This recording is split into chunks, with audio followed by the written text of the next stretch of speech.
Not an easy job being leader. I myself spent a lot of time this year surrounded by honking and wailing.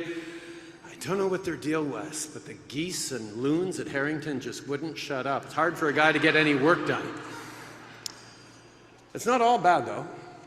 I have a lot of fans. Some of them even redesigned the Canadian flag with my name on it.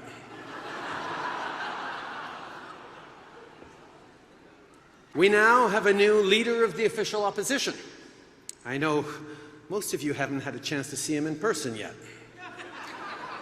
I think we can all agree that it's David Aiken's fault that he didn't show up tonight.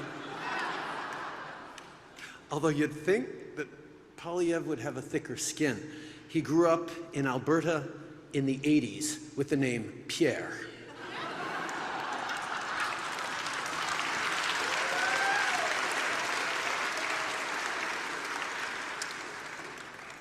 But Pierre let me know he really does feel bad that he couldn't make it tonight.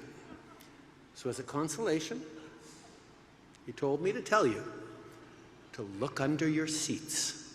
Yes?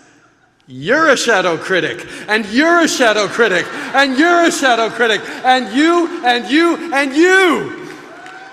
No, sorry, not you, Michelle. Now, some of the people who weren't sold on Pierre are now putting their money on him.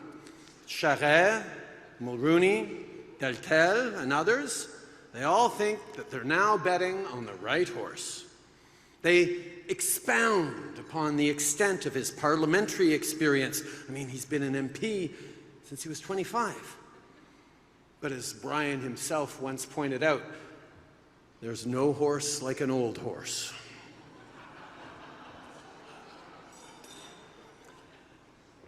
But even as someone who's been part of the Ottawa political elite for 20 years now, Pierre has made a few mistakes.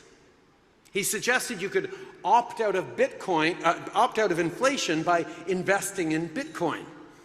Talk about a tax on the media. The entire cast of Sun columnists lost their life savings. Seriously though, Pierre, you've got to take inflation more seriously. That Bitcoin thing was really bad advice. I mean, shouldn't at least one of the two of us be thinking about monetary policy?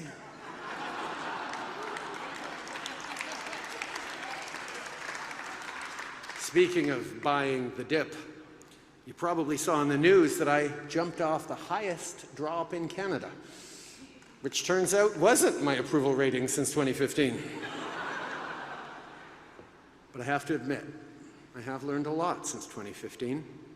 Now, instead of having to apologize and take responsibility for whatever it is whenever something goes wrong, I adopted new approaches. Because yes, the summer had its ups and downs, and not just the bungee jump. We all remember my scandal at the Finnish embassy.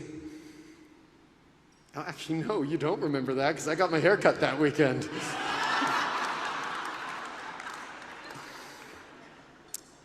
A lot of us experimented with new hairstyles over the past few years.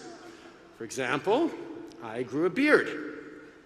But when it started to go gray, I had to shave to make sure I was getting enough airtime on CTV.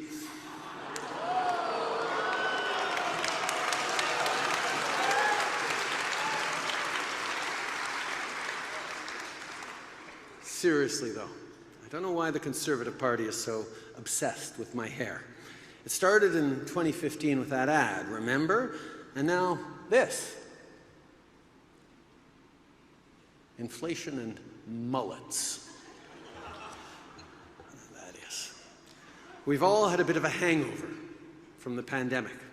Of course, supply chain snarls and global inflation are hitting people hard.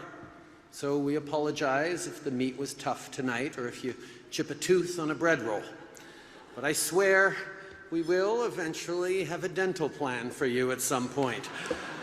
Jigmeet, we really got to sit down and figure something out.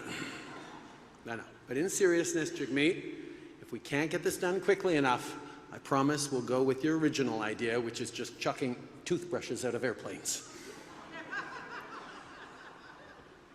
As I think about it, the last time I was on stage, I was in a hotel in London.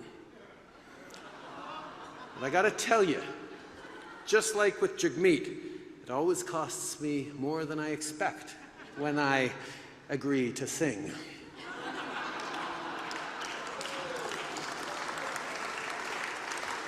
Come on, I needed at least one good dad joke in there. I'm 50. I